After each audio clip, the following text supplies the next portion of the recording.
Zamislite da ste proveli sate pripremajući tlo, sadili pažljivo izabrano sjeme, zalijevali redovno i s nestrpljenjem iščekivali prve plodove svog rada. A onda, umjesto zdravih gomolja i korijena, iz zemlje vadite izbušene, upropaštene plodove. Ako vam je ova slika poznata, postoji velika vjerovatnost da su vašu baštu posjetili nepozvani gosti, žičnjaci. Ovi neugledni tvrdi crvići možda djeluju bezopasno na prvi pogled, ali ispod površine tla rade štetu koja često prođe nezapaženo dok ne bude prekasno. Danas vam otkrivamo koje biljke su im omiljene mete, kako ih prepoznati i što sve možete učiniti da ih držite podalje od svog vrta, prirodno i efikasno. Ako su zapravo žičnjaci? Žičnjaci su larve klisnjaka, tvrdokrilaca poznatih i kao klikerice zbog sposobnosti da iskaču u zrak kada padnu na leđa. Njihove larve žive u zemlji i mogu tu provesti i do 4 godine, hraneći se korijenjem, sjemenom i gomoljima raznih biljaka. Imaju čvrsto žuto-narančasto tijelo dužine od 1 do 3 cm i teško ih je uništiti jer su otporni na mnoge uslove i hemijska sredstva. Kako prepoznati da imate problem upravo sa žičnjacima? Biljke venu iako imaju dovoljno vode. Primjećujete lošu klijavost usjeva. Vadite izbušene gomolje i korijenje biljaka. A ptice, posebno svrake i čavke, često čeprkaju zemlju u potrazi za larvama. Krompir i mrkva su njihovi glavni specijaliteti. Ako postoji biljka koju žičnjaci napadaju sa posebnom strašću, to je definitivno krompir. Ove larve buše sitne, ali duboke rupe po cijeloj površini gomolja. Napadnuti krompir izgleda zdravo izvana, ali kada ga prerežete, unutra vas često dočeka neprijatno iznenađenje. Osim što takav krompir ne izgleda primamljivo, oštećenja povećavaju rizik od truljenja i pojave gljivičnih bolesti. Mrkva zbog svog slatkog i sočnog korijena često postaje žrtva žičnjaka. Larve buše kanale unutar korijena, a šteta se otkriva tek prilikom vađenja. Takvi plodovi ne samo da gube vrijednost, već su i podložniji propadanju tokom skladištenja. Cikla je naravno još jedna korijenasta biljka koju žičnjaci rado napadaju. Šteta je slična kao i kod mrkve. Larve oštećuju unutrašnjost korijena, što često rezultira deformacijama i gubitkom boje. Iako ne pripadaju korijenastim biljkama, salata, kupus, karfiol i brokula često stradaju jer im žičnjaci unište mlade korijene. Posljedica su slab razvoj, uvenuće ili propadanje biljaka koje izgledaju kao da im nedostaje vode, iako su redovno zalijevane.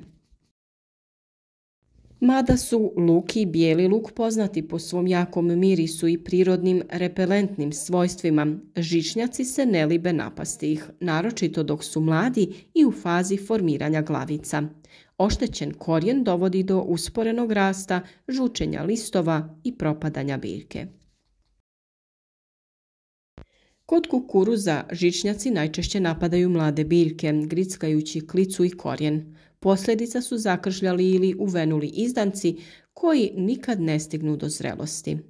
Kod graha i graška žičnjaci najčešće napadaju sjemenke prije nego što uspiju nići, proždiru klicu unutar sjemena, a biljka nikada ne izraste.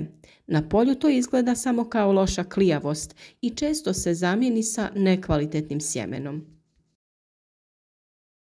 Jagode imaju plitak korijenov sustav, što ih čini ranjivima.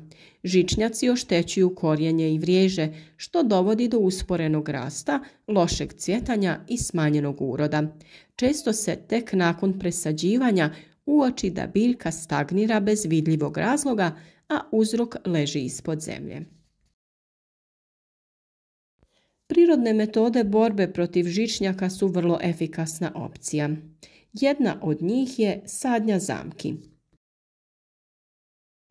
Narezani komadi krompira ili mrkve zakopaju se u zemlju sa malom grančicom kao označivačem.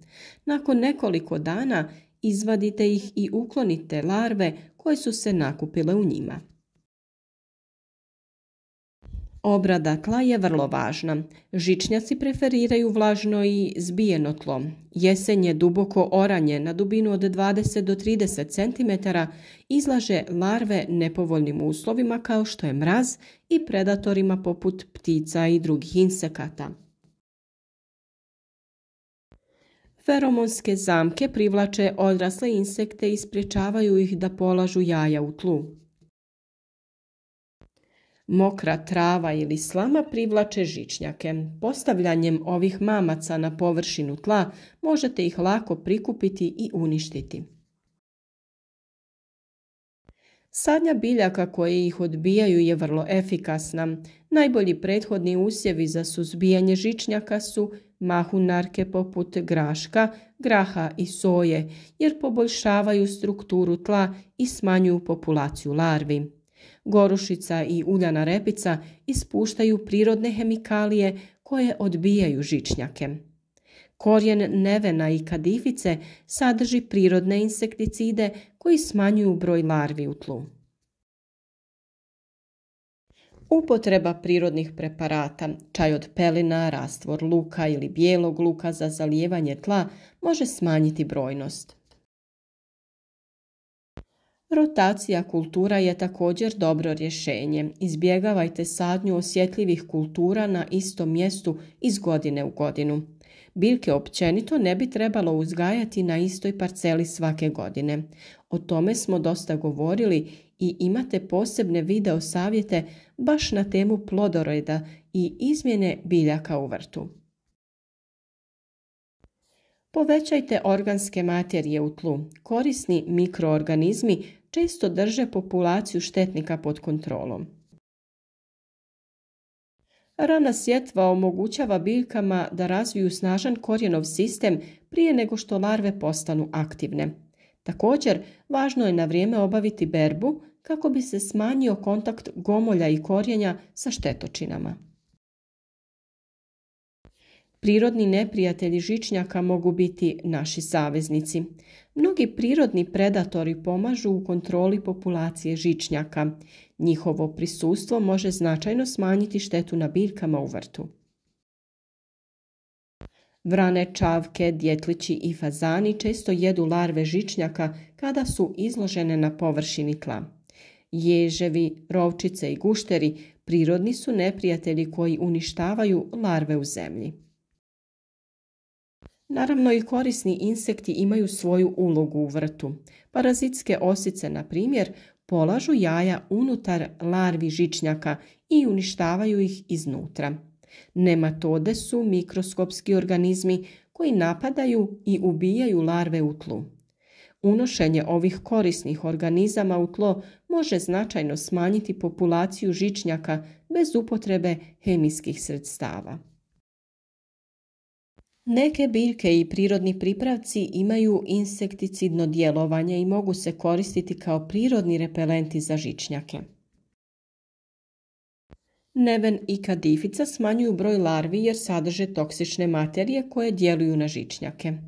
Hren u blizini biljaka koje su ugrožene može pomoći u zaštiti od žičnjaka. A naravno tu je i upotreba prirodnih pripravaka što je druga opcija. Ekstrakt pelina o kojem smo već govorili je vrlo kvalitetan. Napravite čaj od pelina i koristite ga za zalijevanje tla oko biljaka. Dovoljno je 300 g svježeg ili 30 g suhog pelina preliti sa 1 litrom vrele vode. Ostavite to da stoji 24 sata, razrijedite sa još 4 litre vode prije zalijevanja. Mješavina pepela i vode može se koristiti za zalijevanje tla kako bi se smanjila prisutnost larvi. Dovoljno je 200 g pepela rastopiti u 10 litara vode i sa tim zalijevati biljke. Fermentirani ekstrakti koprive i gaveza poboljšavaju zdravlje biljaka i smanjuju štetnost insekata. Kilogram listova ovih biljaka potopi se u 10 litara vode, ostavi 7 do 10 dana, procijedi i razrijedi u omjeru 1:10 sa vodom. Za uspješnu kontrolu žičnjaka potrebno je kombinirati više prirodnih metoda. Najbolji rezultati postižu se kombinacijom više ovih metoda jer pojava žičnjaka nije mali problem. Održavanje zdravog i plodnog tla kroz organsku poljoprivredu dodatno pomaže u sprječavanju razvoja ove štetočine. Žičnjaci možda djeluju neprimjetno, ali njihova šteta može biti ozbiljna i razočaravajuća za svakog vrtlara ili poljoprivrednika. Srećom, uz pažljivo promatranje i primjenu prirodnih metoda zaštite moguće je značajno smanjiti njihov broj i spasiti biljke koje su im inače prve na meti. Ako ste i vi imali iskustva sa ovim upornim štetnicima, podijelite svoje savjete i metode u komentarima. I ne zaboravite, like, praćenje kanala i uključeno zvonce su najbolji način da podržite naš rad i dobijete još korisnih savjeta za zdrav i plodonosan vrt.